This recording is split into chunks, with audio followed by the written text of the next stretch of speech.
Imagine waking up tomorrow with a strange new superpower. Every second of your life feels interesting. Waiting in line never feels slow. Sitting in an empty room never feels uncomfortable. A long drive passes without a single restless thought. You never reach for your phone because you don't need to escape the moment. First, this sounds like the perfect life. After all, boredom is something most people try to avoid. We fill every silent moment with music, videos, messages, or endless scrolling. We treat boredom like an enemy that must be defeated as quickly as possible. But what if that enemy has been secretly helping you all along? What if removing boredom from your life doesn't make you happier, but slowly changes the way your mind works in ways you never expected? Think about the last time you were truly bored. Not slightly distracted, but genuinely bored.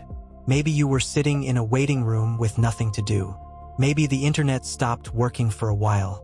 Maybe you stared out of a window during a long trip and counted the passing trees because there was nothing else to focus on. Those moments usually feel uncomfortable. Your mind starts searching for something, anything that can entertain it. Most people reach for the fastest solution. Quick video, a game, a notification, another scroll through social media. We have become so skilled at escaping boredom that many of us almost never experience it for more than a few minutes. Yet despite having endless entertainment in our pockets, many people still feel restless, unmotivated, and strangely empty. That raises an interesting question. If boredom is so terrible, why hasn't eliminating it made us happier? The answer begins with something surprising. Boredom is not simply the absence of fun. It is not your brain shutting down or running out of ideas. In many ways, boredom is your mind trying to tell you something important. Imagine your brain as a navigator on a long journey. When you're heading in the right direction, it stays quiet. But when you've been sitting in the same place for too long, it starts sending signals. Those signals don't feel pleasant. They feel like restlessness, impatience, or the urge to do something different. That discomfort is not a mistake. It is motivation in disguise. It pushes you to explore, learn, build, create, or simply change your environment. Without that uncomfortable feeling, you might stay exactly where you are forever, even if that place no longer helps you grow. This is why boredom has followed humans throughout history. Long before smartphones, television, or video games existed, people still became bored. But back then, there were far fewer instant distractions.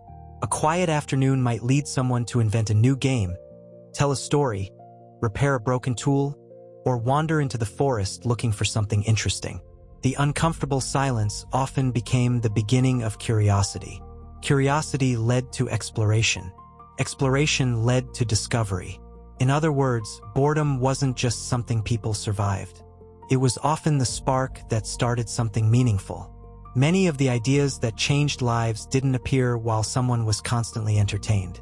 They appeared during moments when the mind had enough empty space to start asking questions. Today, that empty space is becoming increasingly rare. Modern life offers endless opportunities to avoid being bored. Every spare minute can be filled with content carefully designed to capture your attention. Standing in an elevator? Watch a short video. Waiting for food? Check your notifications. Riding the bus? Scroll through another endless feed. None of these habits are harmful by themselves. The problem begins when your brain forgets how to exist without constant stimulation. Slowly, silence starts feeling uncomfortable. Stillness feels unnatural. Even a few moments with your own thoughts can become difficult to tolerate.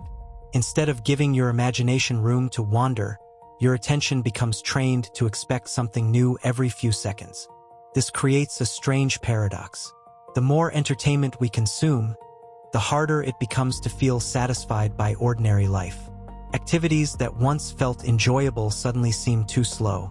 Reading a book requires more patience than before. Walking without headphones feels strangely empty. Conversations become less engaging because they cannot compete with an endless stream of perfectly edited content. Your brain doesn't become broken, but it does become accustomed to constant excitement. Over time, normal life begins to feel